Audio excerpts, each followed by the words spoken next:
Hannah Whitten has been writing to amuse herself since she could hold a pen, and sometime in high school figured out that what amused her might also amuse others. She is the New York Times bestselling author of the Wilderwood duology. The HEMLOCK QUEEN, the second book in Hannah's second series, the NIGHTSHADE CROWN trilogy, will be in stores next Tuesday, April 9. When Hannah is not writing, she's reading, making music, or attempting to bake. She lives in an old farmhouse in Tennessee with her husband, children, 2 cats, a dog, and probably some ghosts. Hi, it's so good to see you. Oh, through years of internet friendship. Yes. Well, we're so glad to have you here, Hannah. Thank you so much for doing this. Thank you for inviting me. I'm super excited.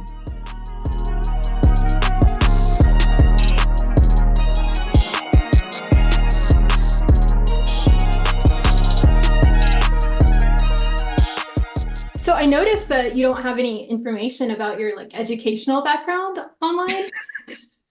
It is very unimpressive.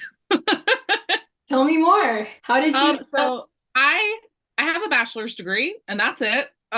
In English and professional communication. So I worked actually in social media management before I started writing full time. And I went to Tennessee Tech, which is a university in Cookeville. Yeah. And I will occasionally think about going back to grad school, but have not done that. You know, that's really great because I started Tightwires as sort of like a documentary project after grad school myself to show how I navigated life and writing after grad school. But I also wanted to explore ways to do art outside of the confines of academia. Yeah. I'm really glad to have you here. Like the way that my school worked, my degree is kind of like a literature degree with like a communications emphasis.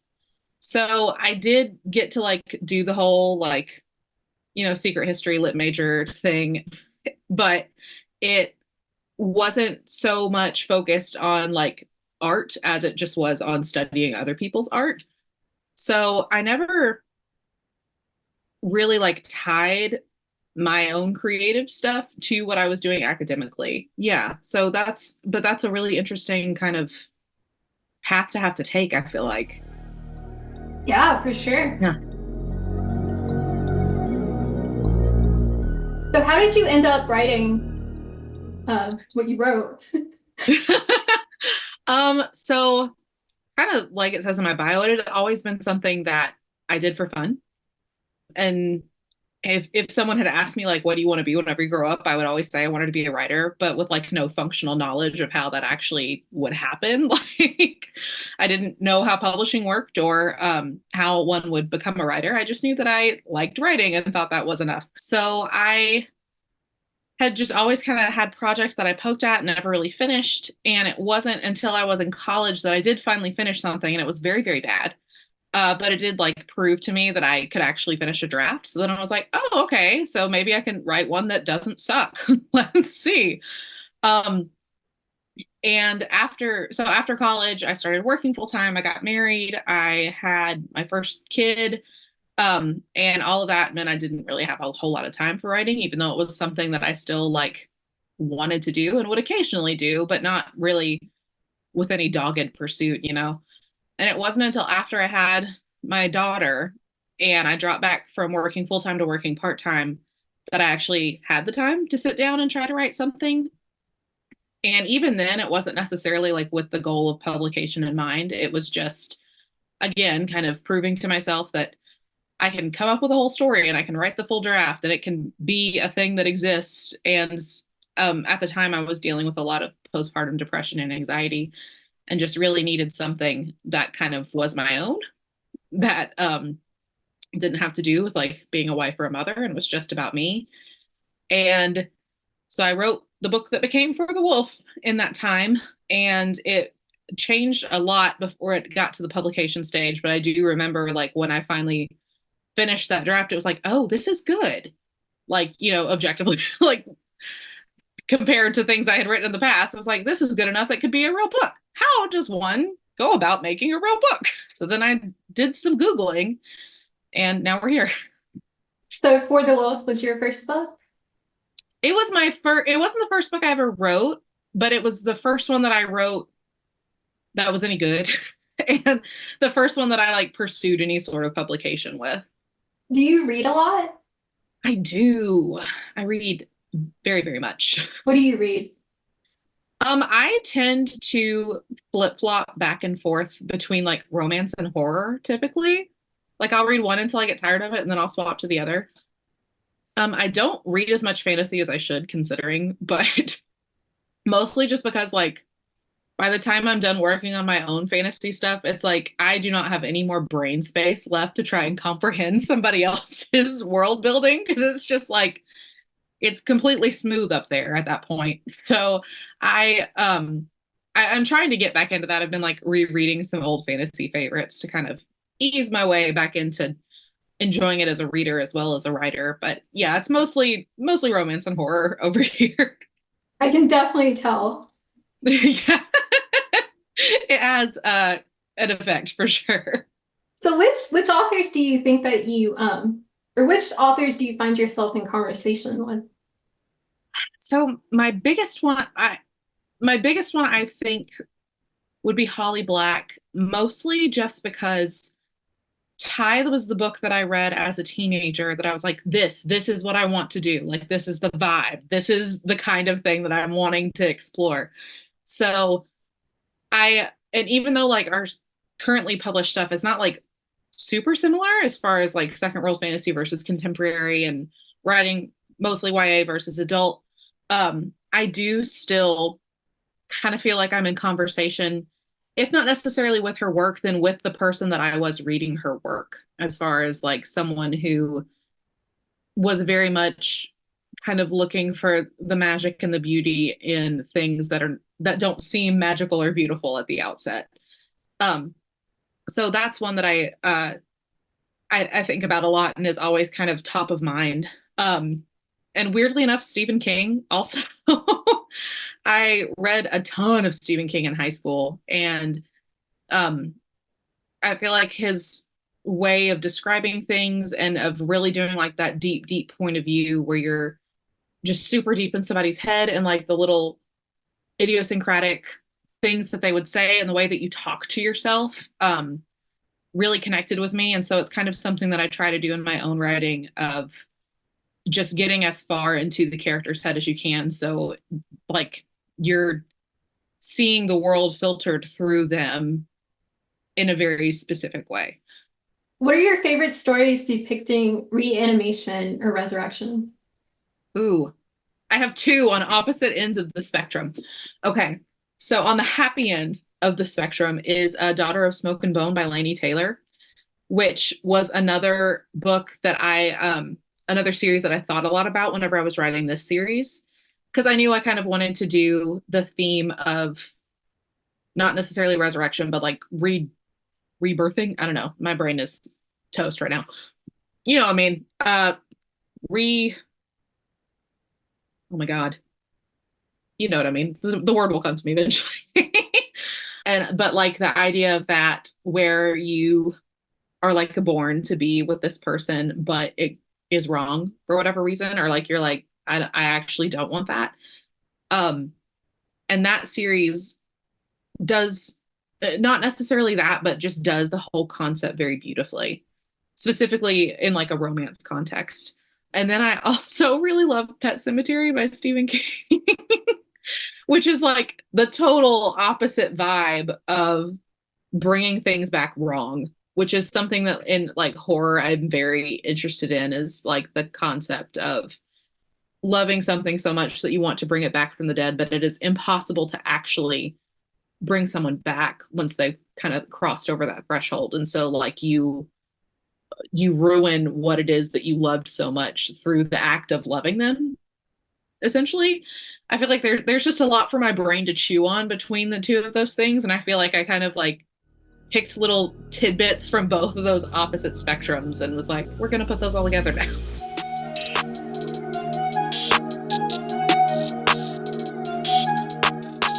Let's talk about your writing some.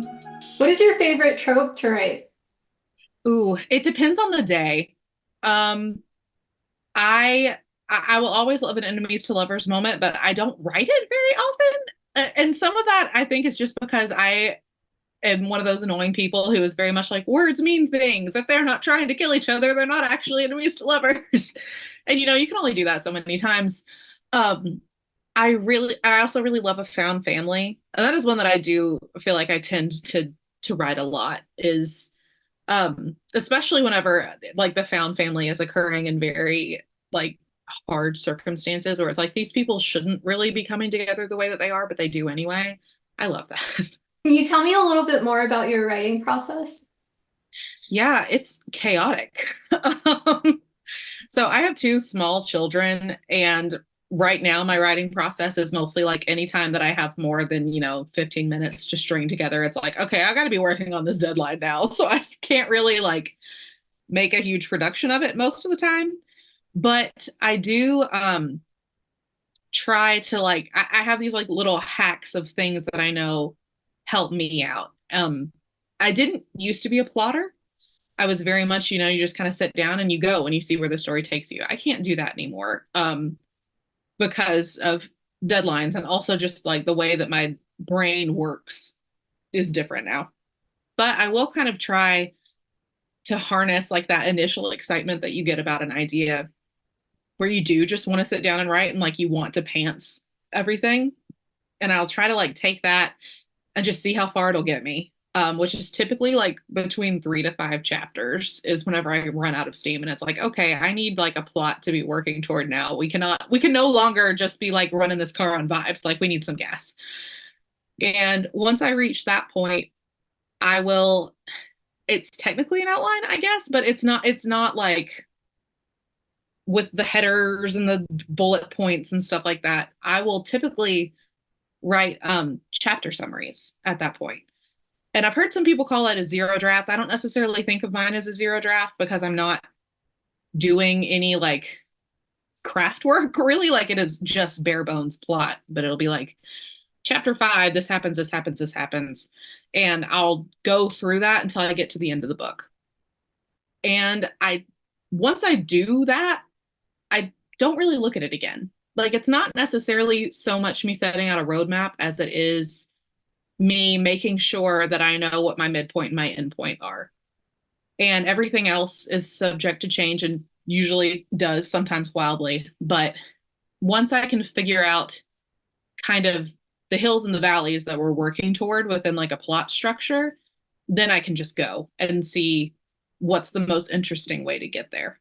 So that's been my process for the past few, but I have learned through this that your process differs for every book and every book kind of requires something different of you. So I'm not married to any one process, but that's the one that's working for right now. Awesome. That makes me think that you probably already have the third book planned. Yes, I actually turned in my latest revision on it today. So it is Oh my out of gosh. my hair for a little bit. Are there any spoilers, but like not really spoilers that you can share? Um, Lore's mother, her birth mother, plays a much bigger role in the third book than she has up to this point. Oh, that's so exciting. I really felt like the priest, Gabe, would be like the Yeah. person in the third book, but that's so cool. I'm very I excited. know, poor Gabe, he doesn't really get like a book that's just focused on him, but he is very present and he's going through a whole lot in the third one. Awesome. I'm very excited. What about revision? Can you talk a bit about your revision Ooh. process? Yeah, so I am a very linear reviser. I have friends who, whenever they get an edit letter, they'll go through and like go ahead and fix the big stuff and then kind of go back through for the smaller stuff. And I cannot do that. I have to start at the beginning of the book and work my way through to the end, regardless of like where exactly those big pieces are. Because I feel like if I try to go in to like the middle and work on a piece there without having read everything up to that, I'm going to lose opportunity to build up to those changes that I need to make. And at this point, like I used to really dread edit letters. Like they would knock me out of commission for a whole day. And at like now I joke with my agent and my editor that like I've gotten to the point where I just like call myself out in the notes whenever I send the draft. Like I'll highlight something and be like, I know this isn't working. I will fix it. I promise. And so it's very much a process of like getting to where you don't even you like it's not like learning to kill your darlings. It's like learning that you just don't have any darlings anyway. Because it's like everything can be changed in service of telling the story better. And now that I kind of know what my weak spots are and I know my crutches and like what I tend to do whenever I don't know what to do, it's made the whole process of getting notes and implementing them a whole lot easier. So usually whenever I get an edit letter, I'll kind of sit on it for a couple days. And I found that, and my editor also, her style is very collaborative. Like she's not super prescriptive where she's like, this isn't working, do this instead. It'll be more like, this isn't working. Here's a couple ideas of how you could address it. If you want to do something different to fix that, we'll go with it, which works really well for me. So after I sit on an edit letter for a little bit, I'll kind of draw up a plan on my own. Like I'll take notes on the letter and then I'll typically have a Zoom call with my editor where we go over it. And I just kind of tell her the ways that I'm planning on fixing things to make sure that they seem okay. And then I start at the beginning and I work my way through, and the only way out is through. And I feel like every time you get to the end of a draft, you're like, how did I do that? And it's, you did it because you had to. So you published a duology before writing this trilogy. Do you like writing trilogies better? How do they differ, I guess? So yes and no. There are things that I really like and dislike about both of them. And I very much feel like it has to do with the story and like how the idea comes to you in the first place. Like I feel like you can tell whenever a book comes out that's like intended to be a standalone and then it does really well and they're like, give it a couple sequels. And then it's like, okay, so I have to break back into this story and like find places that I can pry it apart in order for there to be more story there. So as long, and both of these series kind of came to me, I guess, as like a duology and as a trilogy. So I didn't have that experience of having to like find more story where I had closed the book on it, you know? Duologies I really like just because they don't give you an opportunity to kind of like spin your wheels. Like you've got to get in, you got to get it done. Like the story is there and you're not going to have a whole lot of extra space to not tell it. And trilogies I like because I grew up on like Lord of the Rings and Star Wars and stuff like that was in that trilogy format. So that format of storytelling felt very natural to me. And I've also always been like a middle book girly. Like Two Towers is my favorite, Empire Strikes Back is my favorite. So I wasn't kind of scared of that middle book syndrome because whenever I was planning this trilogy, Hemlock Queen was actually the book that I had like the clearest vision for. Like FOXGLOVE King and the third book, which I'm sure the title will be revealed very shortly. I knew what I wanted to happen in those books, but the one that I would have scenes in my head from and know exactly what I wanted it to do was Hemlock Queen. So I was really excited to get into that one. One thing I really enjoyed in this installment was all the plot twists. And I wondered how you managed to keep the plot twists so unpredictable while staying faithful to the overall art. Ooh, thank you for saying they're unpredictable. I'm glad. I always worry that I love a foreshadow. So I love to like stick stuff in there. And I'm always like, I'm probably being way too heavy handed, but I'm going to sprinkle it in anyway because I like it. So all of the twists, there weren't any twists in Hemlock Queen that like were surprises. They were all things that I knew I wanted to do from book one. So one of the most rewarding parts of writing a sequel generally, but of writing this book in particular was getting to like take things that felt weird or unresolved in FOXGLOVE King and be like, surprise, it meant something all along.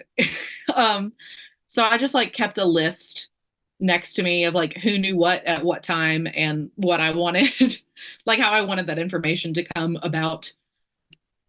But yeah, it was mostly on lots of rereads of revision, like seeing places where scenes and conversation kind of lent themselves to giving a clue about something that was going to happen in the future anyway, and like slipping some more in there.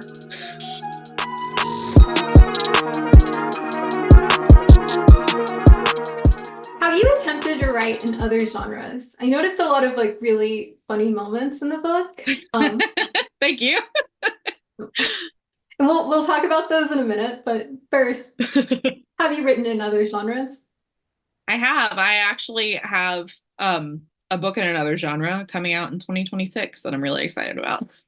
Is that like publicly announced? Not yet. I Okay. have hinted toward it very heavily, but there hasn't been an official announcement yet. Am I allowed to include it in this video or? Yeah, you can include that like it's happening. Okay. And then yeah, I won't say any specifics, but yeah. I hope it's a funny book because I really want to just I want to see a Hannah Whitten book that's just like jokes. I would love to write a book that's just jokes. Maybe someday. I have entertained. I'm like, what if I just decided to do something completely different and write a rom-com? Perhaps someday. That would be amazing. Now there were several moments throughout this book where I like literally LOL. So Yay! That's what we like to hear. how do you manage that though? Because it's a dark book. So how do you manage No. the humor without giving your readers whiplash? Mostly my depression. It's like I have always dealt with dark stuff with humor, for better or worse. And so I feel like my characters, especially like my point of view characters, also do. And I also like, I have always, I take myself seriously as a writer, and I take my work seriously, but not like that seriously, if that makes sense. Like, I am not like writing something super classic. Like, this isn't like Jane Austen. And so I like having moments of levity, especially in very dark books, just because it kind of gives the reader a minute. I also really like the juxtaposition of it being kind of jarring, where like this awful stuff is happening and somebody like makes a pun, because that's like how the actual world would go. Like you would have somebody who's like trying to deal with this horrible situation by just making incredibly stupid jokes. And that person would be me, and thus they're in the book. I love that.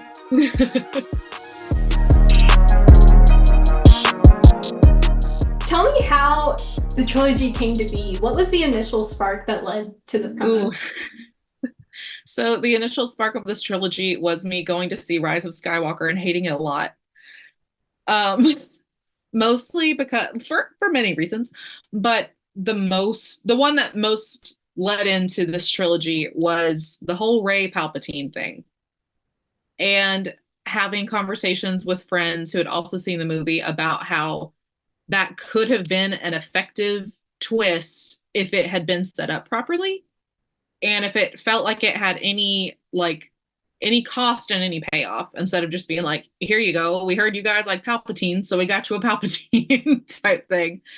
So it made me think a lot about what that story would be, of like a girl from nowhere who doesn't necessarily seem important at the outset, but it turns out that she is like the linchpin of this world domination plan and is the heir to this dark, awful power that people have been working for years to try and keep suppressed, and what her story would look like. And I didn't set it in space because I'm not smart enough to make up space things. So I put it in a like medieval Frenchy fantasy setting instead, and went from there. That's awesome. Can you tell me a little bit more about the titles? Yeah, so I have never had trouble with titling books. I know a lot of people do, but whenever I come up with the idea, it's kind of like the title and the idea come together very quickly for me. So as soon as I like had this idea of this trilogy, I was like, and the first book will be called The Foxglove King, because I want to deal with poison. And even though like poison is kind of like a side character in these, like it's more like world building dressing than something that we're really like interrogating. But but I've always been fascinated by poison flowers. Foxglove is my favorite flower. And the idea of something that is so beautiful also being so deadly felt very like apropos for this book and the kinds of things that we're talking about. Um, and then after that, kind of the other two titles filled themselves in very neatly. I did change. So the Hemlock Queen was originally going to be the Mandrake Queen, and then I changed it to Hemlock just because I thought it sounded better. But that's really been the only like name squabble with the titles. I noticed a lot of references to hemlock in this book, but Yeah. not many to foxglove in the previous book. So I was curious. Yeah, well, that was me being like, if I'm going to use this in the title, I should probably make sure people be like, hello, this is a flower. So was it always the title for both books? Foxglove King was always the title. Hemlock Queen was Mandrake Queen for like Okay. a little bit, and then it changed to Hemlock Queen. Like before, I think I was the only person who would ever refer to it as Mandrake Queen. And then whenever I actually like turned the draft in and stuff, I was like, also I changed the title. Here you go. How do you relate to lore? Ooh, Lore's way cooler than me, just generally. But the dealing with trauma with humor is a big one. And her selfishness, really.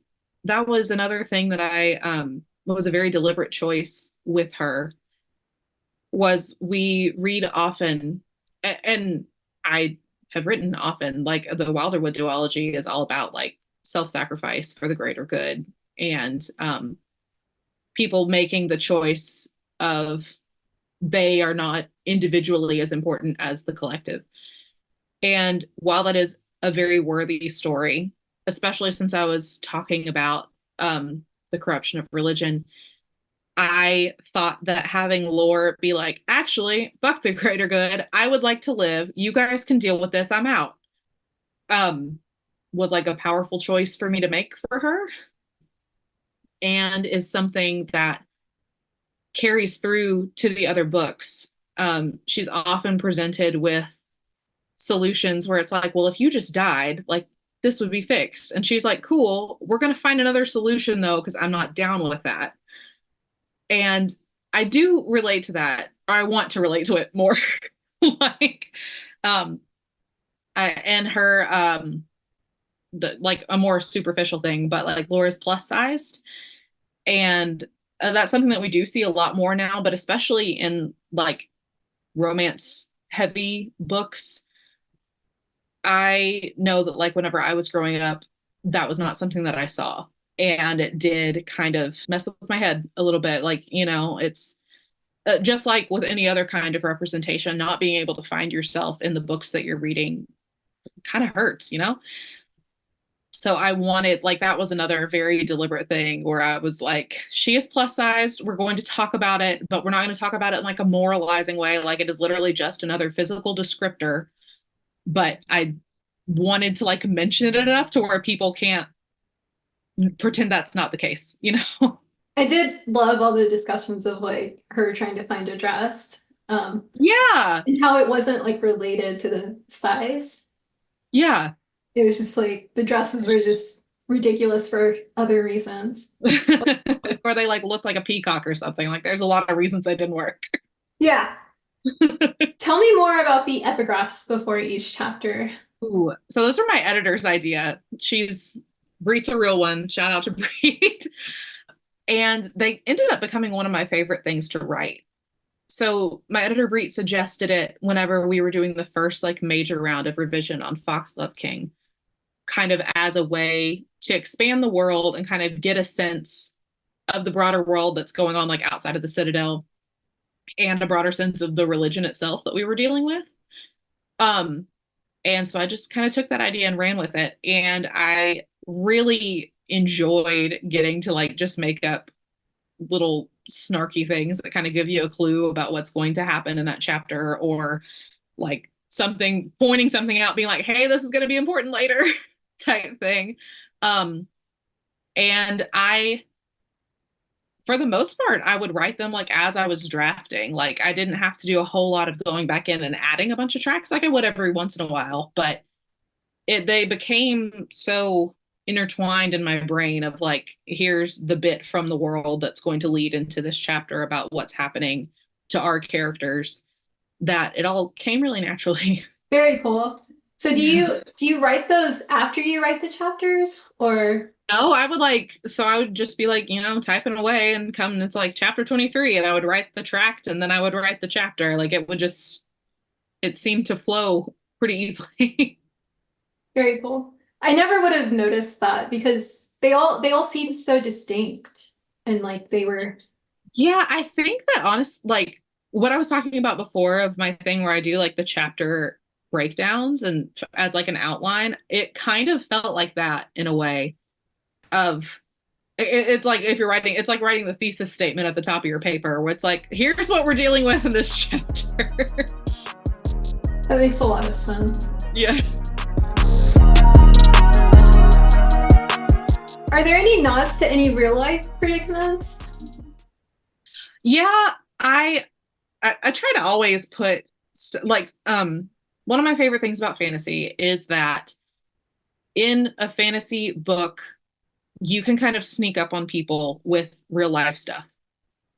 So somebody who, if you tried to like talk to them about climate change or about wealth disparity, and they would not be receptive to that conversation if you were having it in like a real world context, you can put that in a fantasy book and have them reading it through sympathetic characters and change their mind about things. So that's something I try to stay really cognizant of whenever I'm writing, and something I try to like input in all of my books, is just this consciousness of social issues and things that we are dealing with right now, and ways that we can be better to each other in the context of the book, while hoping that that makes somebody think about it in the context of their actual life. Awesome. What do you hope people take away from this book or the series overall? So this series is my religious trauma series. And all of my books kind of are to an extent. I realize that I have a theme and I revolve around it pretty heavily. But these books in particular, I really wanted to talk about religion and power and how they become corrupted whenever one is in service of the other, as, gestures to the US at large. And so I am hoping that for people like me who grew up in a really heavy faith-based environment and now are either completely out of it or kind of like trying to feel their way around how they feel about it now, that's primarily who these books are written for, and of trying to find like the beauty and faith in religion, even whenever it's not what you thought, and even whenever it's been used horribly, and how you have to kind of shift your paradigm to accommodate for that. And then, for people who are still, very religious, particularly like in a Christian religion, since that's what we're kind of talking about in this book, to look for ways that it's like, if you see something, say something kind of thing, of like, how can we take the beautiful thing that this is and make it beautiful for all people and not let it be corrupted. So I don't know if there's any like particular thing I want people to take from it, other than I just want it to give them food for thought in the areas of like faith and religion and stuff like that. I especially love how you subvert how light and warmth are seen as like something evil. Yeah. And darkness / death are like not evil. Yeah. Thank you. I love that this release aligns with an actual eclipse. I wondered if that was planned. Was that planned by your publisher? No, it was not. That's at least amazing. Not as far as I know. Like, shout out to the Orbit marketing team if it was. How are you observing the eclipse? I think we're not in the line of complete totality, I don't think. Like, we'll be able to see a little bit of it, so I'll probably like go out in my yard and be like, that's cool. They're saying that it's going to be chaotic if people like try to drive toward totality. But I kind of want to go because it's not too far from me, but I don't want to be like stuck on the road for 8 hours. But I want to contribute to that chaos, actually. Yeah.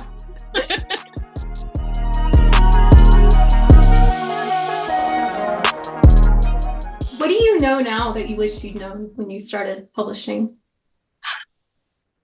So much. A lot of it, like I wish I'd known more about the business side before I went into it, from like a practical standpoint, just because it is such a weird industry as far as like pay structures and how just like the nitty gritty of contracts and stuff works. And I feel like we as an industry kind of like keep that part in the shadows. Like people don't talk about it as much, which I feel like is doing a disservice to new writers.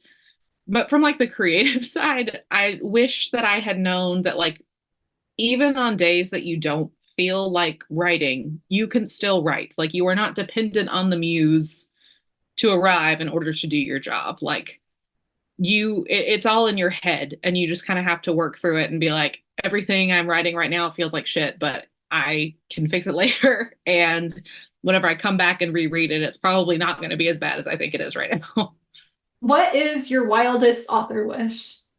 Ooh, I would really love for any of my work to get adapted into a graphic novel or just like work with an artist and just straight up write a graphic novel. I think they're so cool. I read a lot of them. Um, and I would love to do something like that. And my other one, I'll have two. My other one is I would really like to write like a narrative podcast because I listen to podcasts constantly in the car. And I like storytelling through different mediums. I find it really interesting how you can like do things in one that you can't do in another and flip-flopping back and forth between those and how it kind of like itches your creative brain. So I'd like to try that too, I think. I would love to see that from you, both of those things from you. Fingers crossed. How have you managed to curate such an immaculate aesthetic across all of your social media? Um, Lying. No. Taking lots of very cropped pictures. Um, no, a lot of it is just like it's stuff that I like anyway, you know? Um, and I feel like curating like a social media aesthetic like is another creative outlet. And so it's something that I enjoy doing is kind of like tweaking colors and setting stuff up and um trying to like make sure there's like a visual flow. Um so it's enjoyable for me in that sense, but I also think like for a kind of advice portion, uh that if you are attempting to put across an aesthetic that is not something that you enjoy, that it's gonna A, feel like work, and B, come across inauthentically. So instead of like trying to figure out like what the algorithm likes, if you just stick to what you like, you will attract other people who also like that stuff, and other people are gonna like your shit anyway. Um, so yeah, I think that just leaning into what I like has made a big difference as far as that goes. That's awesome. I always use you as an example of like social media done well Oh, by thank authors. you.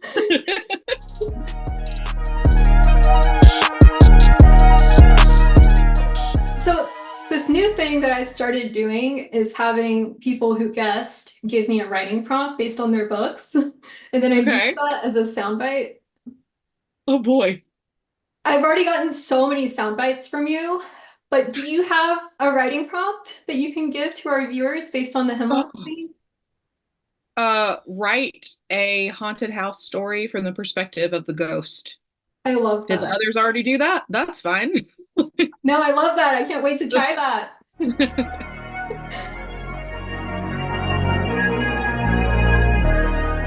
This is a potential spoiler. So if it spoils something, I can stick it like at the end of the video and just have like, Okay. a spoiler section or something. Yeah. But I'm curious to know if there's a twist that you're most excited for people to read. Ooh. My personal favorite twist in the book is Allie being Bastion's sister. That's the one, because the other twists with like Apollonius and Ixara and stuff, it's like if you've been paying attention, that shouldn't be that much of a twist. But I really like that one. That was definitely a twist for me. Yeah. This is another potential spoiler, but do you Okay. have a favorite scene in the book? Ooh. So my favorites, well, I have my favorite scene in Foxglove King is the boxing ring scene where like Gabe and Lore and Bastion are all there and Bastion is like, gotcha. Um, and in Hemlock Queen, ooh,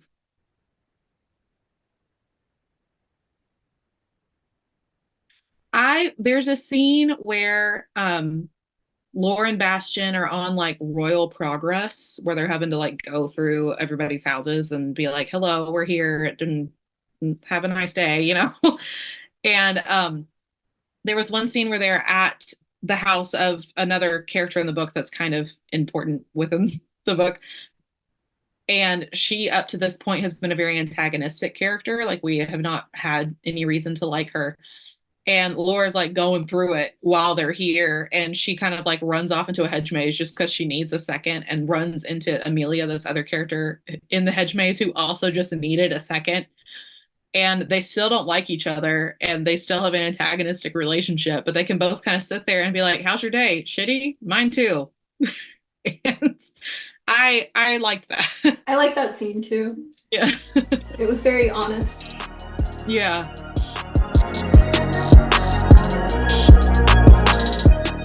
Audience questions.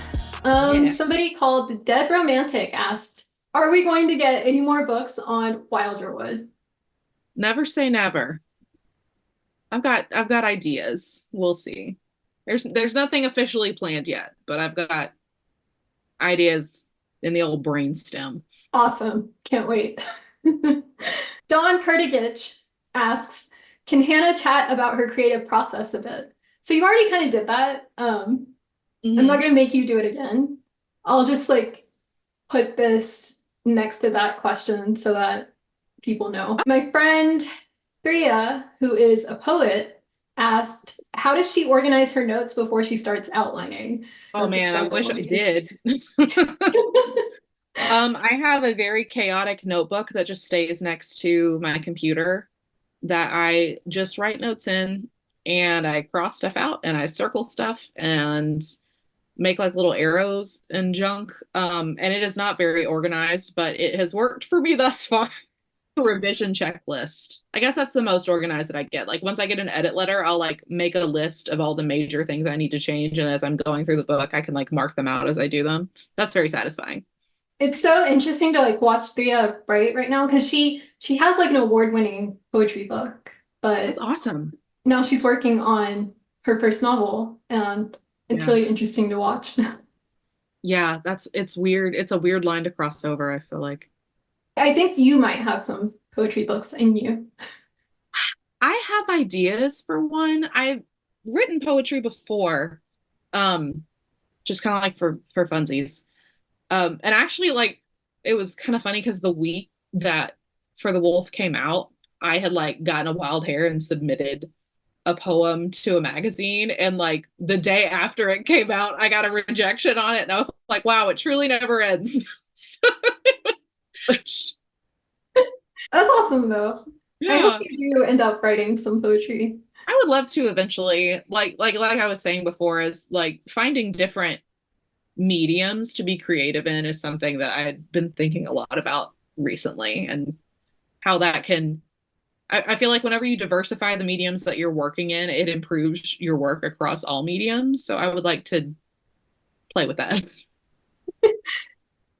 Hey, and finally, my husband, Joaquin Gavilano, asked, what's your favorite part of world building for fantasy projects? The curse words.